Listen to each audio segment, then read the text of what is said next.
And she did also respond very quickly the night that I sent these out. So I was very impressed by Ms. Mathis Coleman.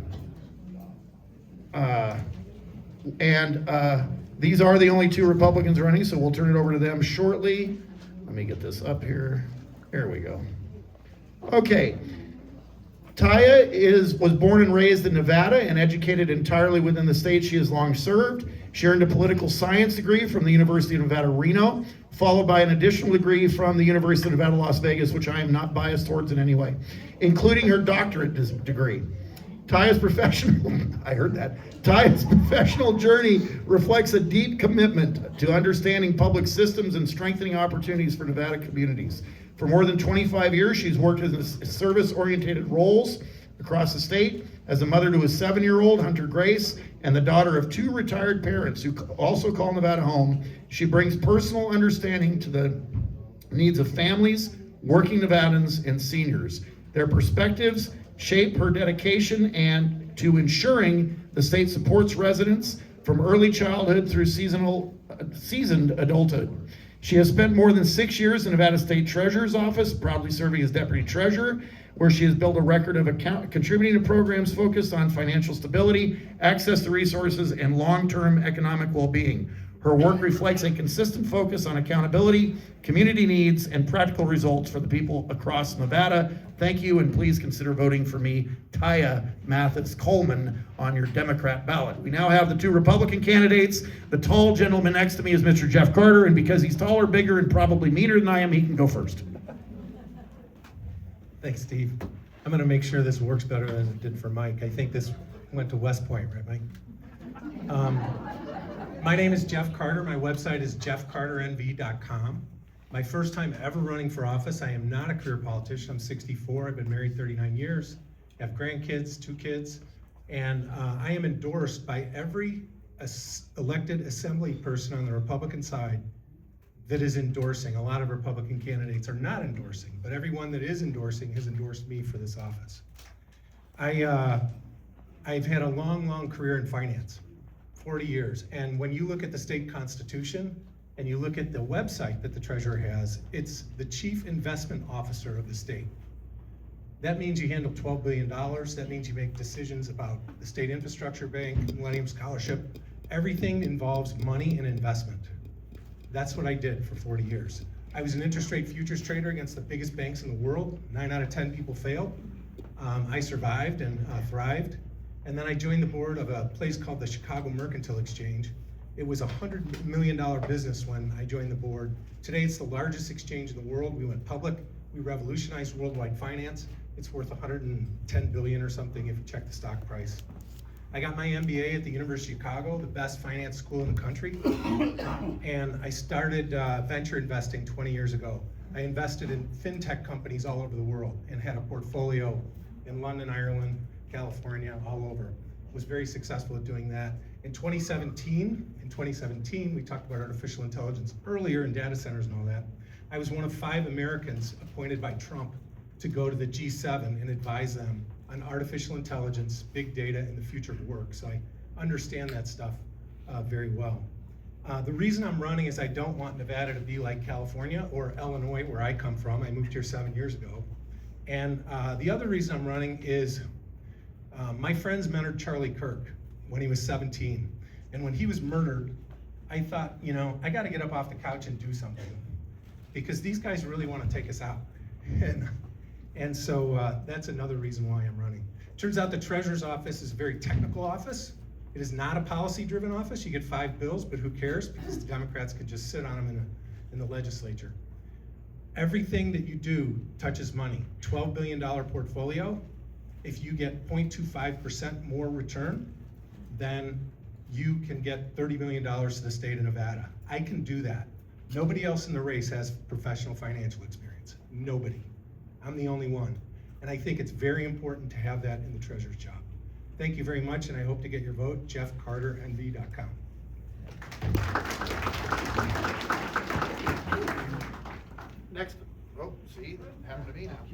Next up is Drew Johnson, who I have met a couple of times at various events. He's a good man, and I don't mean to show any bias between the two of them by saying he's taller, he's probably nicer. You know how I'm trying to just stop talking and go over here. Well, it's great to be back here. My name is Drew Johnson. I'm running for state treasurer. The reason I love coming here is because I'm from a place like this. I'm from East Tennessee and grew up in a trailer, a rusted out trailer with a mom who worked 2 jobs. And one of the reasons I'm really drawn to the treasurer's position is because, for example, there's a state infrastructure bank. And none of that money comes to you. None of that money comes to Lovelock. None of it comes to town. So when you think about the promises that have been made to you, when the prison's built, everybody's going to have jobs. But all the people with the jobs for the prisons all live in a different town, right? So the reason that is because there is not enough housing here. There's not been enough infrastructure built. And so now we're hearing it again, right? You've got the mines. What a great opportunity. Everybody's going to move to Lovelock. We're going to have all these great jobs. We're going to be able to capture these people and get them to eat local restaurants and really revitalize the downtown. And it's not going to happen because where the hell are you going to put them? And it's because the state hasn't given a crap about you guys. And it's time that changed. So I'm running because for 25 years, I've been one of America's leading government watchdogs. I've exposed billions of dollars in wasteful spending. I've saved taxpayers more than $60 million, $60 billion with a B. A few of the things I've exposed, $200,000 went to see if drunk monkeys fly a plane worse than sober monkeys. Sober monkeys can't fly a plane worth of crap. Neither can drunk monkeys. We didn't need to spend $200,000 to figure that out.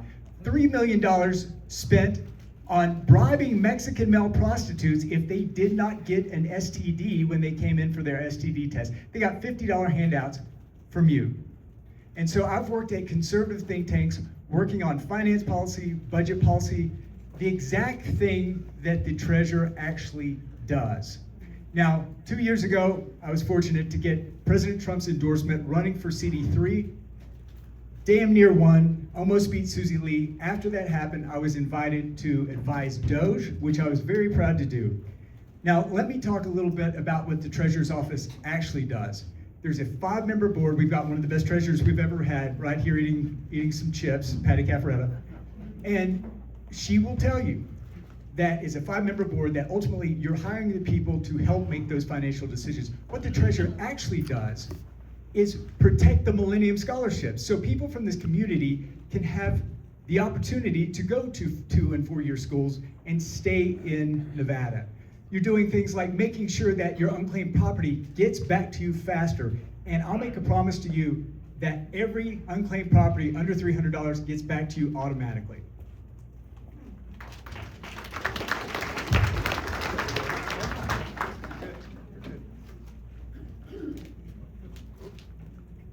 All right, I will once again take the microphone prerogative and ask both of you, there's going to be a Democrat because we heard the 3 names, there's going to be a Republican. Is this in any way, shape, or form a partisan office, or is there anything about governance or anything involving the campaign that should be looked at in a partisan way?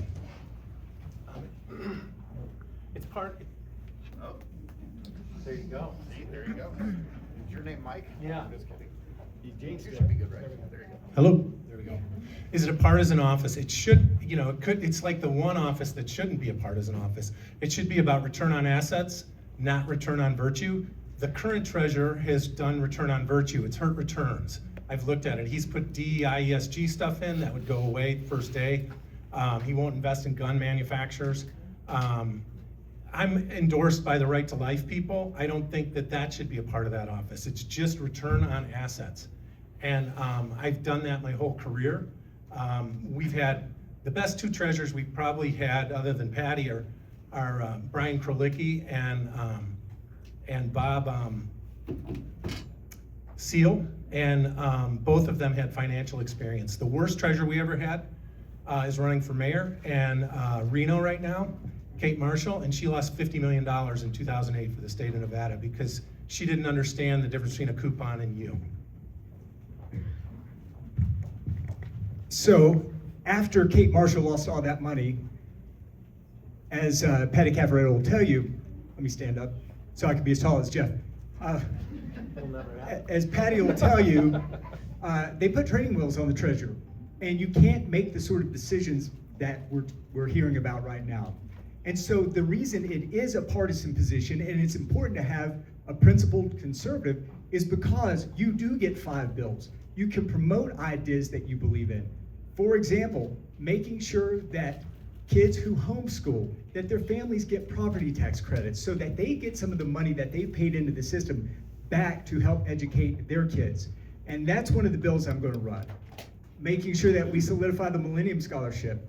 All these sorts of things are all policy issues, and they all come down to who's making those decisions. We've got somebody in office right now who was a pretty fine treasurer for a while, and then he started playing these extreme Democrat DEI policies like Jeff was talking about, but he also started suing the president over tariffs and playing all these stupid political stunts.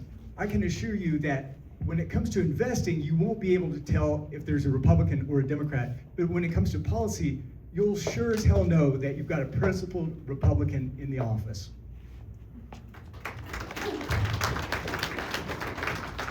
Any questions from the audience for either of our 2 state treasurer candidates? Both of them showed up very early. Both of them worked the room. I'm sure they're still anxious to talk to you throughout the night. Just one question for you guys.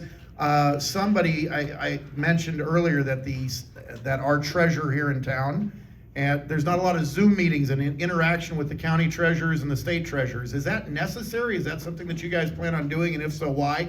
He gets to go first this time, big guy. Okay. So one thing I did learn from Patty and a few of the other treasurers I've gotten to talk to is that having a great working relationship with the local county treasurers is really important. One of the reasons is because there are opportunities to go in and invest together, to pool their money and have an investment fund so that you guys as a smaller county can have access to the same sorts of rates as Washoe or a Clark has. So it's vitally important, not just from that, but also just sharing best practices. So absolutely, I'll involve and come out often and meet with local county treasurers. So I'm the only one that's ever invested capital in the race. That's actually my idea, to pool capital. That already happens in the state. And it actually doesn't. It does. But when you don't understand investing, you don't understand. So I think one of the things that you can do as the state treasurer, I talk to state treasurers all over and they've never heard from Zach. And we have technology now. There's a lot of mentorship that can happen. There's a lot of knowledge that can be passed along. And I'm gonna do that.